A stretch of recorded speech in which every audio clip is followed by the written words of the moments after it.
galera, bom dia, boa tarde, boa noite, tudo bem com vocês? Para quem ainda não me conhece, meu nome é Acácio, sou um dos professores aqui do Chakra Teens, tendo esse prazer de estar servindo na Chácara Primavera, junto com essa galerinha toda. Temos nossa aula todo domingo, às 9 da manhã, às 11 da manhã e às 19 horas.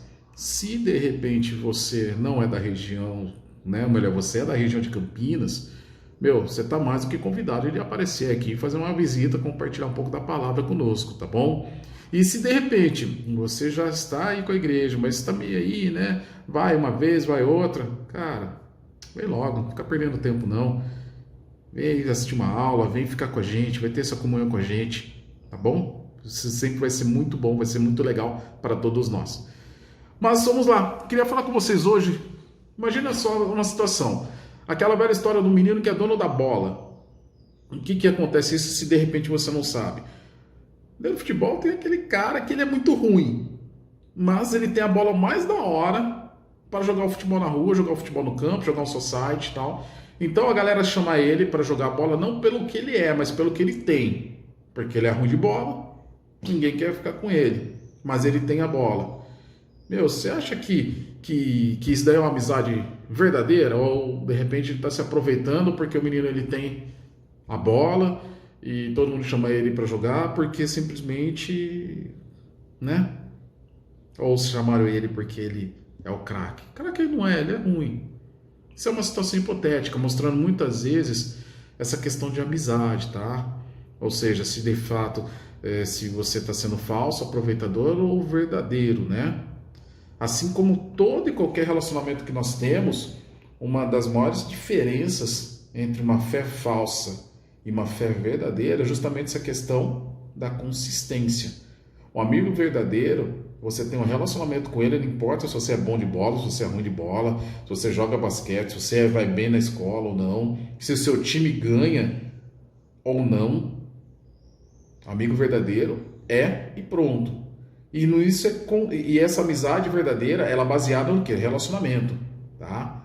Então, como eu falei, até a questão de time. Tem gente que pega, mas não fala pra ninguém não, que só torce pro time quando vence, né? Quando perde, fala que não é torcedor. Não, ou seja, não é uma pessoa assim, não tem relacionamento com a torcida. Ela só aparece quando vence. E não é isso, né? Isso é muito parecido também com a nossa fé. Ou seja, a fé que nós temos de domingo, quando nós vamos no culto de domingo, tá? A gente assiste a aula, assiste culto, tá? Pô, legal. Mas a fé verdadeira, ela tem que ser constante. Ela é relacional. Ela é todos os dias da semana. Ela faz parte de uma integralidade do nosso ser, né? E agora o que eu faço dentro desses primeiros minutos, eu quero fazer uma pergunta para vocês, uma pergunta para nós, né? Como é possível ter uma fé diária, ter fé todos os dias, se nós vamos no culto uma vez na semana, só no domingo? Então, como que a gente faz para que a nossa fé seja fortalecida se a gente vai uma vez por semana só no culto? Galerinha, a resposta é muito simples para isso, tá? É desenvolver hábito, tá? E esses hábitos são os chamados hábitos espirituais ou disciplinas espirituais. O que são as disciplinas espirituais? Não são só ideias que nós temos referente à nossa espiritualidade, né? São ações, tá? Então, disciplinas espirituais são ações repetidas que realmente vão provocar uma mudança do estado da nossa fé, tá? O que significa isso? Que quanto mais disciplina eu tenho para exercer, quanto mais ações habituais nós fazemos, mais a nossa fé é fortalecida. Por que nós fazemos isso? Porque nosso Deus é um Deus de relacionamento. Ele pretende ter uma conexão, um relacionamento conosco, tá? E o que nós temos que fazer é termos essas disciplinas, ou seja, temos que ter esses hábitos. Como funciona isso, Acácio? O que é essa disciplina? Como ter essa disciplina? Existem hábitos, disciplinas que nós podemos ter para ter esse melhor relacionamento com Deus. Por exemplo, orar é uma bela disciplina espiritual. Ler a Bíblia, outra bela disciplina espiritual. Atos de serviço, ou seja, servir na nossa comunidade, é mais uma ótima disciplina espiritual. E existem várias, existe o jejum, comunhão, solitude, que é muitas vezes a gente procurar um isolamento para ter um contato maior com Deus, como Jesus muitas vezes ele ia ao monte para falar, orar ao Pai, a comunhão com os irmãos. Então são várias disciplinas, mas basicamente o que nós sempre falamos, o que eu quero estar falando com vocês é mais essa questão de orar, ler a palavra, né? E atos de serviço. E o que é muito interessante, quando você, por exemplo, você pega um cara que trabalha com fisiculturismo, como que ele conseguiu ter aquele corpo gigante, né? Todo forte, bombadão? Com disciplina. E a disciplina, ela no começo ela não é legal. De repente, um jogador de futebol, no começo, ele começou a doer, começou a ter problema no joelho, ficou cansado, cansava muito, só que ele persistiu nessa disciplina, gerou um hábito e depois, consequentemente, veio o sucesso. O halterofilista, a mesma coisa, ele persistiu na academia, gerando esse hábito e começou a ter o sucesso, que foi ter aquele corpo todo cheio de músculos. Uma bailarina, ela começa a fazer todos os exercícios físicos ali, de alongamento, de coordenação motora, junto com toda a questão da musicalidade, e ela desenvolve esse hábito, né, a disciplina, o hábito, e consequentemente o resultado positivo, né? E isso é belo, isso é muito belo, tá? A inserção da disciplina na nossa vida, ela é muito bela, justamente por causa disso. Começamos de uma maneira que nós não gostamos e depois contraímos um resultado muito legal. E às vezes no nosso contexto de igreja, a gente acaba vendo aquelas pessoas, os pastores, né, hiper espirituais, que conhecem a Bíblia de cor, de cabo a rabo, e sabem os versículos, oram na frente de todo mundo, ministram a palavra na frente de todo mundo, e acho que eles nasceram, que são hiper espiritualizados, que nasceram assim, ledo engano, disciplina nas disciplinas espirituais de uma forma extremamente saudável. Tem a hora da leitura bíblica, tem a hora da oração, tem a hora do serviço, tem a hora da comunhão. Então, essas pessoas mais espiritualizadas é porque levam as disciplinas espirituais de uma maneira muito efetiva, né? De uma maneira real. Isso acaba tornando a fé delas muito mais madura, tá? Eu me lembro que quando eu me converti, né, nesse processo de conversão, eu comecei a ter a disciplina, logo que eu comecei a ter o contato com o Evangelho, e já comecei a exercer na minha vida a disciplina espiritual. Eu lembro que teve um retiro, nesse retiro nós tínhamos que ficar em silêncio. E a primeira coisa que eu fiz, peguei a Bíblia e comecei a ler a carta de Tiago. Porque eu falei, eu ouvi falar que esse tal de Tiago era irmão de Jesus. Pô, se ele era irmão de Jesus, ele deve ter escrito bastante coisa referente a Jesus, né? Vamos ver o que ele tem para falar. E a partir desse momento eu nunca mais deixei de parar, nunca mais parei de ler a Bíblia. Já se passaram aí mais de uma década de conversão, eu sempre estou lendo, tenho minhas disciplinas aí e estou melhorando dia a dia na questão da disciplina. Isso é muito importante para nós. Mas o que eu quero falar com vocês também é o seguinte, às vezes parece ter uma desconexão, né? Uma ruptura do nosso relacionamento com Deus, ou seja, nós temos um relacionamento com Deus só no domingo. Né? E durante a semana não. Ou seja, só no domingo nós oramos, só no domingo nós louvamos, só no domingo nós adoramos ao Senhor. E durante a semana não, a gente deixa, né, para lá, e nós não conseguimos fazer isso. E o que a passagem bíblica que nós vamos falar um pouquinho hoje, ela vem nos chamar exatamente a retomar e como fazer essa conexão, tá? A Bíblia, como na maioria das minhas aulas, né, eu acabo falando, a Bíblia é o livro de Deus, dividido em duas partes.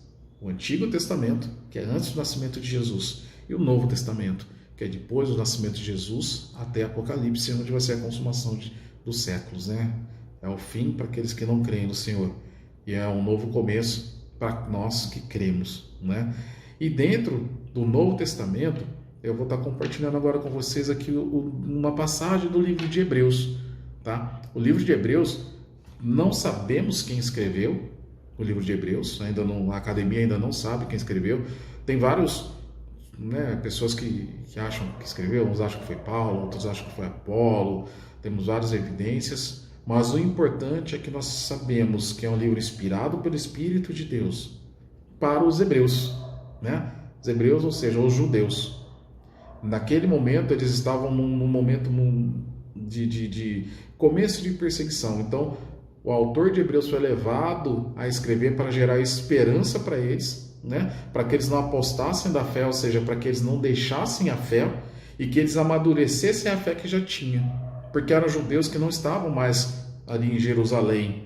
A igreja ainda estava nos seus primórdios, estava no seu princípio, mas eles já tinham sido dispersos para outros locais. Então essa é uma das cartas que vem justamente a lembrar quem eles são em Cristo Jesus. E o que eu quero ler aqui para vocês, está aqui na minha tela, é Hebreus capítulo 5, versículo 12 a 14. A versão da Bíblia que nós utilizamos aqui na aqui com os teens é NVI, tá?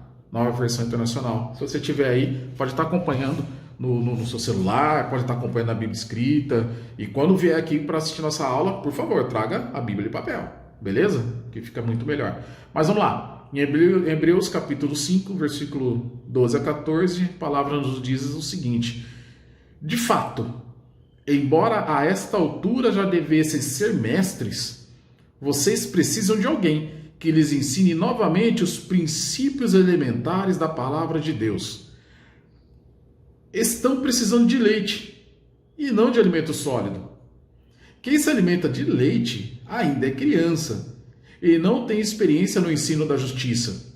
Mas o alimento sólido é para os adultos, os quais, pelo exercício constante, tornaram-se aptos para discernir tanto o bem quanto o mal.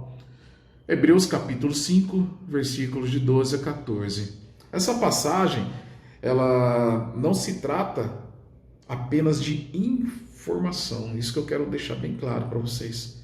Eu achava que era isso, que era sobre informações, que você tinha que... você era muito novo na fé, então você tinha que adquirir mais informações a referente de Jesus Cristo. Não é isso. Ela trata sobre decisão. Tá? Sobre o como você decide, porque diz logo ali no começo lá, que a esta altura já devessem ser mestres. O escritor de Hebreus já está falando para o pessoal, está exortando eles. Exortar é dar uma fumadinha, dar um direcionamento, né? Porque às vezes você está indo para um caminho um tanto quanto torto, então a pessoa tem que te exortar, ela tem que te chamar para o bom caminho. Então aqui o autor de Hebreus, ele está dando uma exortada, falando, ó, já era para vocês ser mestres, né? Vocês precisam de alguém que lhes ensine novamente os princípios da palavra de Deus. Preciso o quê? Como eu falei para vocês, é uma questão aqui de ação, né? É uma questão, desculpa, de decisão, ação e decisão, né? Ou decisão e ação. Então, eles tinham que tomar as decisões. Não era uma questão só de colher informações referente à Bíblia, porque a Bíblia, o Antigo Testamento existia, e sim uma decisão. O leite, quando ele fala de leite, é como se fosse uma fé imatura, né? Esse sentido de bebê é porque a sua fé é muito nova, muito imatura, e nós temos que correr para uma maturidade da fé, ou seja, essa maturidade nos leva a um alimento sólido. Comida sólida é uma fé autêntica, uma fé pessoal. Colocando de outra forma, o que aqui o autor quer nos trazer aqui?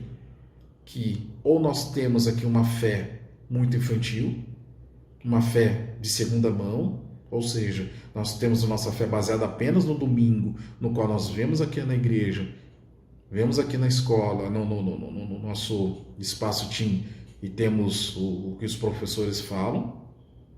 Esse é um leitinho. Alguém tem que trazer um leitinho, né? Ou uma fé madura, um alimento sólido. O alimento sólido, nós vamos lá e fazemos o alimento, né? Nós pegamos o alimento e nós comemos. Então, o alimento sólido é baseado nas disciplinas espirituais. Só através das disciplinas espirituais, ou seja, leitura bíblica, oração, comunhão com os irmãos, né? Que nós vamos, o serviço é que nós vamos começar a ter essa fé mais madura, começarmos a ter uma conexão, um relacionamento com o nosso Criador. E isso é muito importante. E com o tempo, tá? Nós temos tempo para tudo. Nós temos tempo para brincar, nós temos tempo para estudar, e nós temos que ter tempo para a disciplina espiritual. Por isso que fala disciplina, habitualidade. todos os dias, tá? A fé verdadeira, ela é constante. Ai, Acácio, como já vi, eu não consigo ler a Bíblia, eu não consigo ler um livro, eu não consigo ler o devocional inteiro, não tem problema. E quem já teve aula comigo sabe que eu sempre falo, leia um versículo, leia 2. O importante é ter essa disciplina que você vai lendo cada vez mais. E o Espírito de Deus vai iluminando a tua mente e teu coração. Para quê? Para que você haja sempre certo no momento em que você for exigido para tomar decisões. Porque se você não tem, de fato, a palavra de Deus encurtida no teu coração, quando você tiver que tomar algumas decisões, você não sabe qual caminho seguir. E se não sabe qual caminho seguir, você pode seguir um caminho que não seja de acordo com a palavra de Deus, né? Então, precisamos, de fato, alimentar a nossa fé através das práticas, das disciplinas espirituais. Como que nós podemos desenvolver de maneira assim, como fazer, né? Porque é legal a gente falar, mas não fala como fazer. Então, como vamos desenvolver essas disciplinas? Primeiro ponto, ouvir a voz de Deus. Como que nós vamos ouvir a voz de Deus? Através da leitura da palavra, através do culto público.